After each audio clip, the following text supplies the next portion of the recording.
Radio BS. Votre première web radio. Bugey Sud.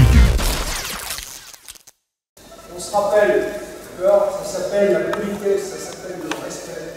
Quand on arrive, on dit bonjour, quand on se rend, on dit au revoir. Le club il a commencé à s'ébaucher sur l'hiver 87, puisqu'il y a des gens qui m'avaient demandé pour ouvrir une section de karaté sur Belay.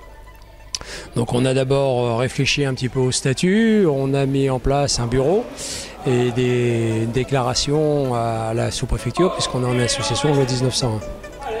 Et les premiers cours ont été donnés donc en septembre 87, tout de suite au début de saison. Et vous aviez combien de participants? Oula, ça fait 30 ans, donc là va falloir vraiment faire travailler la mémoire.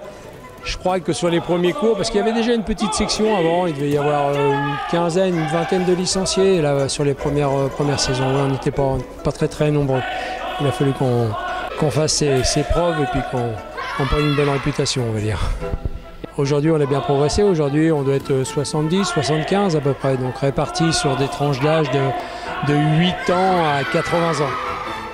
8 ans parce qu'on n'a pas ni le temps ni les créneaux pour faire un créneau un créneau de jeunes plus petits, entre 5 et 8 ans. On n'a pas la plage pour le faire. Donc on préfère rester sur 8-80 ans. Ils sont répartis en deux groupes, hein. Les enfants c'est grosso modo 8-12 ans et pré-ado, donc 13-80. Le club il participe à deux types de compétitions, puisqu'il existe deux types de compétitions sur la voie sportive. Il existe donc la compétition technique, qui est donc la démonstration de kata, ou en individuel ou en équipe.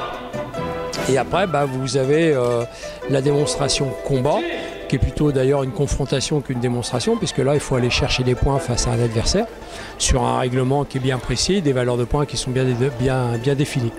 Donc nous on est sur les deux types, on est aussi bien sur le kata que sur le combat. La sélection après, on est sélectif à chaque palier, donc on commence toujours au niveau départemental, donc l'Ain pour ce qui nous concerne, et au fur et à mesure des sélections, on avance pour aller jusqu'au niveau national.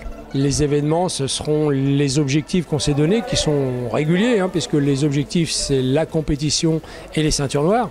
La compétition qui est plus destinée, on va dire, aux plus jeunes, c'est une forme ludique d'expression.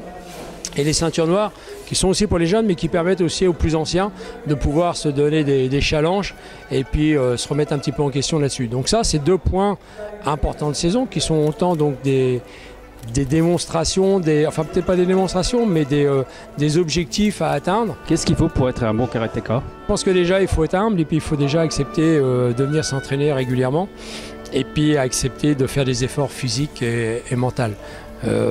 Après, il peut y avoir quelques aptitudes physiologiques qui permettent d'aller peut-être un peu plus vite que les autres, mais déjà être un bon karatéka, c'est déjà être humble, attentif et assidu à l'entraînement. J'ai entendu mon respect aussi dans le cours. Le respect, oui, le respect, mais ça c'est aussi bien en tant que karatéka qu'en tant que c'est-à-dire qu'aux citoyens. Quand on essaye à travers le sport d'inculquer aussi des valeurs de citoyenneté.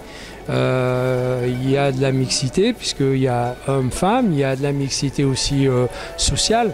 Donc il faut à travers tout ça que les gens acceptent et puis trouvent plaisir à s'entraîner ensemble, comme on doit accepter et trouver plaisir de vivre ensemble. Voilà.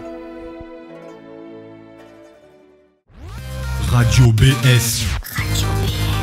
Votre première web radio. Bugey Sud.